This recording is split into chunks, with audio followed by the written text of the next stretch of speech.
باللہ من الشیطان اللعین الرجیم بسم اللہ الرحمن الرحیم الحمدللہ رب العالمین والصلاة والسلام علی سید الانبیاء والمرسلین وعلی آلہ الطیبین الطاہرین المعصومین اما بعد فقد قال اللہ سبحانہ وتعالی یا ایہا الذین آمنوا کتب علیکم الصیام کما کتب علی الذین من قبلکم لعلکم تتقون۔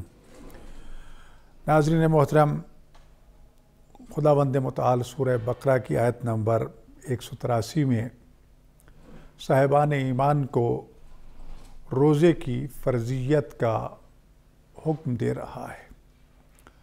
انداز بیان اس طرح ہے کہ اے ایمان والو، آپ پر بھی اسی طرح روزے فرض کر دیے گئے ہیں جس طرح آپ سے پہلی امتوں پر فرض کیے گئے تھے۔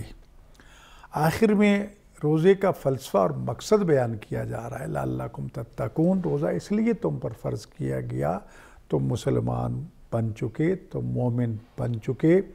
اب ایک منزل اور آگے ہے خدا کے ہاں مراتب عالیہ کی، اور وہ ہے تقوی اور متقی۔ روزہ اس لیے فرض کیا گیا تم پر تاکہ تم متقی بن جاؤ۔ متقی یعنی اللہ کے اوامر پر عمل کرنے والا، اللہ کے نواہی سے رکنے والا۔ جو اللہ نے حکم دیا ہے کام کرنے کا وہ بجا لائے، جس سے اللہ نے منع کیا ہے اس سے رک جائے۔ کم از کم یہ متقی کی علامت ہے۔ ماہ رمضان کی آمد ہے، خیرات و برکات کا مہینہ آ رہا ہے۔ یوں سمجھیے کہ ہم اس کی فضاؤں میں داخل ہو چکے ہیں، تو لہذا رسول اکرم صلی اللہ علیہ وآلہ وسلم کی سنت کی تعصی اور پیروی کرتے ہوئے ہم آج آپ کی خدمت میں رسول خدا صلی اللہ علیہ وآلہ وسلم کے اس خطبہ شعبانیہ کے چند کلمات اور پیغامات جو ہیں وہ بیان کرنا چاہتے ہیں، جس میں یہ بتایا گیا ہے کہ آنے والے مہینے کی عظمت کیا ہے اور ہمیں اس میں کرنا کیا ہے۔ پورے ایک مہینے کا چارٹر، پروگرام، منصوبہ رسول اکرم صلی اللہ علیہ وآلہ وسلم نے اپنی امت کو عطا فرما دیا۔ اس خطبہ شعبانیہ کو شیخ صدوق علیہ الرحمہ نے حضرت امام رضا علیہ السلام سے نقل کیا۔ امام رضا علیہ السلام فرماتے ہیں کہ میں نے اپنے آباء و اجداد کے سلسلہ سند سے اس خطبہ کو مولا امیر المومنین علی بن ابی طالب علیہ السلام سے سنا۔ امیر المومنین علی بن ابی طالب علیہ السلام ارشاد فرماتے ہیں کہ ماہ شعبان کے آخری ایام تھے۔ ایک دن رسول خدا صلی اللہ علیہ وآلہ وسلم نے اپنے صحابہ کرام کو مسجد میں جمع کیا اور ان کے سامنے ایک مفصل خطبہ جو ہے وہ ارشاد فرمایا۔ خطبہ کے مندرجات جو ہیں وہ کچھ اس طرح تھے۔ رسول اکرم صلی اللہ علیہ وآلہ وسلم نے ارشاد فرمایا کہ اے لوگو، تمہاری طرف ایک ایسا مہینہ آ رہا ہے کہ جو اللہ کا مہینہ ہے، جو شہر اللہ ہے۔ آپ جانتے ہیں رجب جو ہے وہ امیر المومنین علی بن ابی طالب علیہ السلام کا مہینہ ہے۔ شعبان جو ہے وہ رسول اکرم صلی اللہ علیہ وآلہ وسلم کا مہینہ ہے، اور رمضان جو ہے یہ اللہ تعالیٰ کا مہینہ ہے۔ آپ ارشاد فرما رہے ہیں کہ شہر اللہ یعنی اللہ کا مہینہ تمہاری طرف آ رہا ہے۔ اللہ کا مہینہ کیا ہے، اس کی عظمت کیا ہے؟ فرمایا یہ برکتوں والا مہینہ ہے، یہ مغفرت والا مہینہ ہے، یہ رحمتوں والا مہینہ ہے، اور اللہ کے نزدیک یہ مہینہ تمام مہینوں سے افضل ہے۔ اس کی راتیں تمام سال کے مہینوں کی راتوں سے افضل ہیں۔ اس کے دن سال بھر کے مہینوں کے دنوں سے افضل ہیں، اور اس کی گھڑیاں اور ساعتیں جو ہیں، اس کے منٹ اور سیکنڈ جو ہیں، وہ سال بھر کے منٹ اور سیکنڈ اور ساعتوں اور گھڑیوں سے افضل ہیں۔ آپ نے ارشاد فرمایا یہ وہ مہینہ دعیتم فیہ الی ضیافت اللہ، یہ وہ مہینہ ہے کہ جس میں صاحبان ایمان کو اللہ کی طرف سے اللہ کے دسترخوان پر دعوت دی گئی ہے، بلایا گیا ہے، انویٹیشن بھیجا گیا ہے کہ آؤ اس ماہ رمضان میں تم اللہ تعالیٰ کے مہمان ہو۔ کتنی بڑی عظمت ہے کہ انسان کے لیے کہ وہ اللہ کا مہمان بنے۔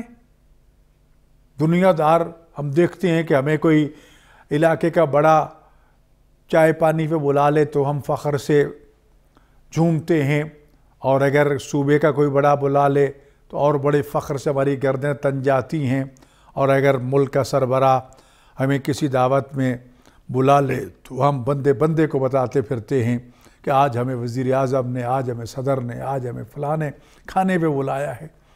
ارے بھائی، دنیا کی یہ چند روزہ شان و شوکت کوئی اتنی حیثیت نہیں رکھتی۔ اصل عزت تو اللہ کے پاس ہے۔ ان العزت للہ جمیعا، اللہ نے فرمایا ساری کی ساری عزت تو میرے پاس ہے۔ اللہ نے یہ بھی ارشاد فرمایا کہ الرزق علی اللہ، تمہارا رزق، پوری مخلوق کا رزق اللہ کے ذمہ ہے۔ اور یہ بھی ارشاد فرمایا کہ اللہ زندہ بھی کرتا ہے، اللہ مارتا بھی ہے۔ حدیث قدسی میں اللہ نے اس لیے ارشاد فرمایا کہ اے میرا بندہ، عزت میرے پاس ہے، تم دنیا داروں کے دروازوں پہ ڈھونڈتے ہو، پاس سوائے ذلت تمہیں کچھ نہیں ملے گا۔ رزق میرے پاس ہے، تم دنیا داروں کے دروازے پہ جاتے ہو۔ اگر میں رزق دنیا والوں کو بانٹنے کے لیے دے دیتا، ساری دنیا بھوکی مر جاتی۔ میرا دروازہ کھٹکھٹاؤ۔ فرمایا زندگی اور موت میرے پاس ہے، اس سے فرار نہیں ہے۔ تو رسول اکرم صلی اللہ علیہ وآلہ وسلم نے فرمایا دعیتم فی ضیافت اللہ، اس مہینے میں تم اللہ کی مہمان نوازی کا شرف حاصل کرنے کے لیے بلا لیے گئے ہو، تمہیں دعوت دے دی گئی ہے۔ تو کتنی بڑی عظمت ہے روزے دار کے لیے، ماہ رمضان میں وہ اللہ کا مہمان بنتا ہے۔ اور پھر ارشاد فرمایا وَجُعِلْتُمْ فِيهِ مِنْ أَهْلِ كَرَامَةِ اللہ، اس مہینے میں تم اللہ کے نزدیک بڑی عزت تکریم کے مالک جو ہیں وہ گردانے جا رہے ہو، تبھی تو اللہ نے تمہیں اپنے دسترخوان پر بلایا ہے۔ کیا ہی عظیم مہینہ ہے، کتنا ہی برکتوں والا مہینہ ہے۔ فرمایا انفاسکم فیہ تسبیح اللہ، فیہ تسبیح، اس ماہ رمضان میں تم سانس لوگے نا تو تمہارے سانس جو ہیں وہ اللہ کی تسبیح قرار پائیں گے۔ روزہ رکھ کے فرائض یومیہ ادا کر کے، حقوق اللہ، حقوق العباد کو ادا کر کے سو جاؤ گے، تمہاری نیند بھی اللہ کے ہاں عبادت شمار ہوگی۔ اللہ اپنے فرشتوں کو حکم دیتا ہے کہ اس کے نامہ اعمال میں نیکیاں لکھتے جاؤ، نیکیاں لکھتے جاؤ، نیکیاں لکھتے جاؤ۔ میرا بندہ سو رہا ہے، تم اس کی نام اعمال میں نیکیاں لکھتے جاؤ۔ اور دیکھو، بے شک یہ مہینہ جو ہے عبادتوں کا مہینہ ہے، لیکن عام مہینوں میں اور اس مہینے میں بہت بڑا فرق یہ ہے کہ سال بھر ہم عبادت کرتے ہیں، ہمیشہ یہ دعا کیا کرو کہ اللہ ہماری عبادات کو قبول و مقبول فرما لے۔ لیکن ماہ رمضان، رسول رحمت صلی اللہ علیہ وآلہ وسلم آپ اس خطبہ شعبانیہ میں یہ ارشاد فرما رہے ہیں کہ اس ماہ رمضان کی برکت سے تمہارے اعمال جو ہیں وہ رب کائنات کے ہاں مقبول ہیں، ہر حالت میں اللہ ان کو قبول فرمائے گا۔ اگر تمہارا دل جو ہے وہ محبت اور ولایت محمد و آل محمد سے منور ہے، عقیدہ توحید و رسالت پر تم قائم و دائم ہو، عقیدہ امامت اور قیامت پر تمہارا یقین کامل ہے، اور رسول اللہ کے دیے ہوئے کو پکڑ لیتے ہو اور رسول اللہ کے روکے ہوئے سے رک جاتے ہو، صرف رسول اللہ اور اس کے اہل بیت کو نہیں مانتے بلکہ جو کچھ وہ منوانا چاہتے اس کو بھی مانتے ہو، تو تمہارا ہر عمل قابل قبول ہوگا۔ کتنی گارنٹی کے ساتھ رسول خدا نے ہمیں یہ نوید سنائی ہے، تمہارے اعمال جو ہیں وہ قبول ہوں گے۔ اور پھر تو اس سے بڑی خوشخبری ہے وَدُعَاؤُكُمْ مُسْتَجَابَةٌ، جو بھی دعا مانگو گے اللہ اسے قبول فرمائے گا۔ روزے دار کی دعا کو اللہ رد نہیں کرتا۔ بڑی سادہ سی مثال ہے، اگر ایک عام شخص آپ کے ہاں مہمان آ جاتا ہے تو آپ پوری کوشش کرتے ہیں کہ اس کی آؤ بھگت کریں، اس کی اچھی سے اچھی خدمت کریں۔ اگر وہ کوئی خواہش کا اظہار کرتا ہے تو اس خواہش کو حد المقدور پورا کرنے کی کوشش کرتے ہیں، جبکہ ہم قادر نہیں ہیں۔ ضروری نہیں ہے کہ ہم اس کی تمام خواہشات کو پورا کر سکیں، لیکن وہ قادر مطلق جو ہے اپنے مہمانوں کو اتنی عزت اور تکریم عطا فرماتا ہے کہ جو بھی وہ مانگے عطا کر دیتا ہے۔ تو لذا عزیزان گرامی، اتنا عظیم مہینہ جو ہے وہ تمہاری طرف آ رہا ہے، اور پھر ارشاد فرمایا خالی اس مہینے میں چپ نہیں رہنا، اپنے کریم رب سے مانگو، ہاتھ اٹھا کے مانگو، گڑ گڑا کے مانگو، رو کے سوال کرو، وہ یقیناً اور سچی نیت کے ساتھ، ڈرامے بازی نہیں کرنی، صرف دکھاوے کی دعائیں نہیں کرنی، ریاکاری نہیں کرنی۔ جس طرح کسی کوئی چیز لینے کے انسان جھگڑتا ہے نا، اللہ سے جھگڑ کے اللہ سے بھیک مانگنی ہے۔ وہ رسول خاتم صلی اللہ علیہ وسلم کا یہ فرمان ذہن میں رکھیے گا کہ مجھے بچوں کا ماں باپ سے رو کے مانگنا بہت پسند ہے۔ ان کے ماں باپ دینے پر قادر ہوں یا نہ ہوں، وہ کسی چیز کی ڈیمانڈ کر لے تو بس وہ اس وقت تک چپکے رہتے ہیں، پاؤں میں لپٹتے ہیں، زمین پہ لیٹتے ہیں، کلا بازیاں کھاتے ہیں، نہیں مجھے یہ چاہیے۔ وہ اس چیز کو نہیں دیکھتے کہ ہمارے ماں باپ دے بھی سکتے ہیں یا نہیں دے سکتے، اس بات کی بھی پرواہ نہیں کرتے کہ میرے دیکھنے والے ساتھی مجھے کیا کہیں گے کہ میں اتنا رو رہا ہوں، زمین پہ لیٹ رہا ہوں، یہ کر رہا ہوں۔ اور اگر کوئی کہے بھی صحیح تو کہتے جاؤ تم اپنا کام کرو، میں نے لے کے جانا ہے۔ بالآخر مجبور ماں باپ جب تک اس کی خواہش پوری نہیں ہوتی وہ جان نہیں چھوڑتا، پوری کر کے جان چھوڑاتی ہے۔ تو وہ تو کتنا کریم رب ہے، جو قادر بھی ہے، جو دے بھی سکتا ہے، جس کے خزانے نہ ختم ہونے والے خزانے بغیر حساب عطا فرماتا ہے۔ فرمایا رب سے اسی طرح جھگڑ کے مانگا کرو۔ یہاں ایک بات میں کہنا چاہتا ہوں، عموماً ہم کہتے ہیں میں نے دعائے کمیل پڑھ لی ہے، میں نے دعائے ندوہ پڑھی ہے۔ ارے بھائی، دعائیں پڑھنا اور بات ہے، دعائیں مانگنا اور بات ہے۔ دعائیں مانگا کرو، چیز مانگی جاتی ہے کہ مجھے دو، اور اس یقین کامل کے ساتھ کہ جس دروازے کے سامنے میں نے ہاتھ پھیلائے ہیں وہ خالی نہیں لوٹائے گا۔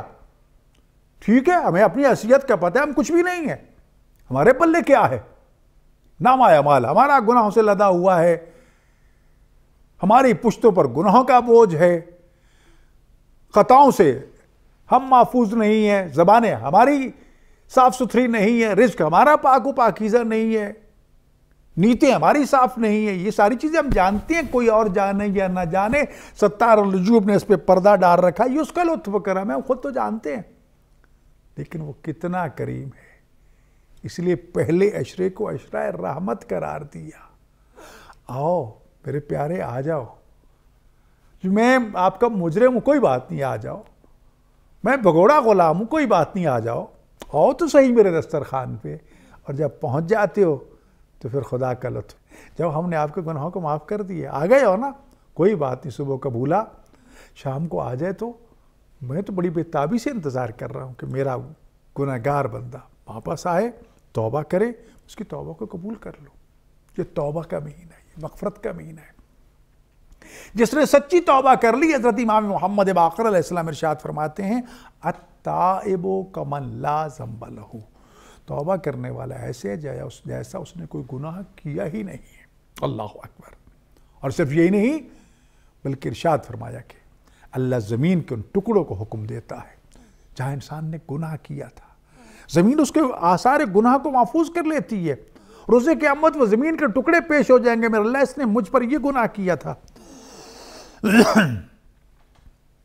اللہ زمین کے ٹکڑوں کو حکم دیتا ہے اس کے گناہوں کے نشانوں کو مٹا دو۔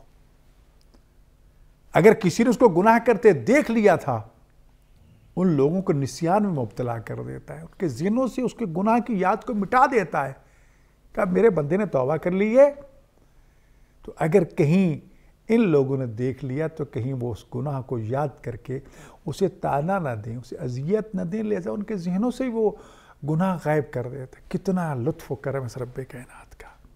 لہذا عزیزان گرامی، ماہ رمضان میں ہمیں مانگنا چاہیے، اور پھر ارشاد فرمایا سچے دلوں کے ساتھ، طیب و طاہر دلوں کے ساتھ اللہ تعالیٰ سے یہ دعا کرنی چاہیے کہ اللہ ہمیں روزہ رکھنے کی توفیق عطا فرمائے، قرآن کریم کی تلاوت کی توفیق عطا فرمائے۔ جو لوگ کہتے ہیں میں نماز نہیں پڑھتا، تو ذرا اپنے حال پہ نظر ثانی کرے، کوئی اللہ نے تمہیں اس قابل نہیں سمجھا کہ وہ اپنے حضور تیرے سجدے کو کرنے کی توفیق تمہیں دے دے؟ تمہیں تذکار دیا اس نے؟ روزے کی توفیق نہیں، بہانے ڈھونڈتے ہو۔ یہ نہ سمجھنا کہیں اللہ کی رحمت سے دور نہ کر دیے گئے ہو۔ واپس لوٹاؤ، روزے رکھو، اللہ سے مانگو، ہاتھ اٹھا اٹھا کے مانگو، بھکاریوں کی طرح مانگو۔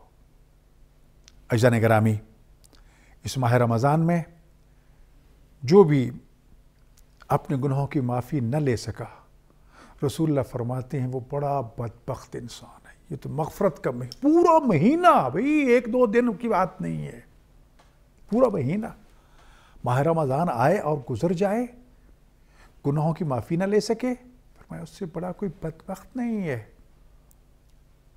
اور آپ کی نظر یہ کرنا چاہتا ہوں کہ رمضان وہ مقدس مہینہ ہے جس کا قرآن کریم میں تذکرہ ہے۔ لفظ رمضان قرآن کا حصہ ہے، جس کو بغیر وضو کے مس نہیں کر سکتے۔ اللہ اکبر، کتنا عظیم مہینہ ہے کہ جس کے نام کو قرآن بنا دیا گیا اور جس کو بغیر وضو اور طہارت کے مس نہیں کیا جا سکتا۔ اور پھر رمضان کے لغوی معنی یہ ہے کہ کسی شے کو اس طرح جلا کے ختم کر دینا کہ نہ تو جلتے ہوئے اس کا دھواں نظر آئے اور جلنے کے بعد نہ اس کی راکھ جو ہے وہ نظر آئے۔ گویا کہ روزے دار کو یہ پیغام دیا جا رہا ہے، تیرے گناہ تیرے نامہ اعمال سے اس طرح مٹا دیے جائیں گے گویا تو نے گناہ کیا ہی نہیں تھا، اور یہ گناہ اس طرح مٹا دیے جائیں گے کسی کو کانوں کان خبر بھی نہیں ہوگی۔ رسول اکرم صلی اللہ علیہ وآلہ وسلم نے جو ہمیں اس سلسلے میں چارٹر دیا ہے کہ ہم نے کرنا کیا ہے، یہ تو ماہ رمضان کی عظمت آپ نے بیان فرمائی نا۔ قرآن کا مہینہ ہے، قرآن کی بہار کا مہینہ ہے، جس میں قرآن کریم کی ایک آیت مجیدہ کی تلاوت ختم قرآن کا ثواب رکھتی ہے۔ آئیں ہم ماہ رمضان کے روزے رکھیں، اس کی سحریوں اور افطاریوں کی طرف لوٹ آئیں، اور پھر اس ابتلا کے دور میں کہ ہر طرف وائرس نے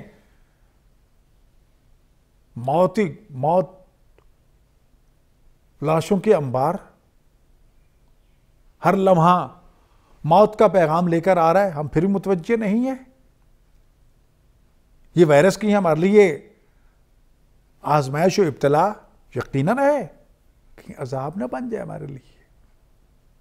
لہذا اللہ کے احکام کا مذاق اڑانے کے بجائے آئیں، خدا نے موقع دیا ہے، توبہ کیجئے، روزے رکھیے، نمازیں پڑھیے، تعقیبات دعائیں کیجئے، رسول خدا صلی اللہ علیہ وسلم کے اس خطبہ شعبانیہ میں جو آپ نے ہمیں چارٹر اور پروگرام دیا ہے، انشاءاللہ ہم اگلی گفتگو میں آپ کے سامنے پیش کریں گے۔ اللہ تعالی ہم سب کو ماہ رمضان کی برکات سے بہرہ مند ہونے کی توفیق عطا فرمائے۔ والسلام علیکم ورحمۃ اللہ وبرکاتہ۔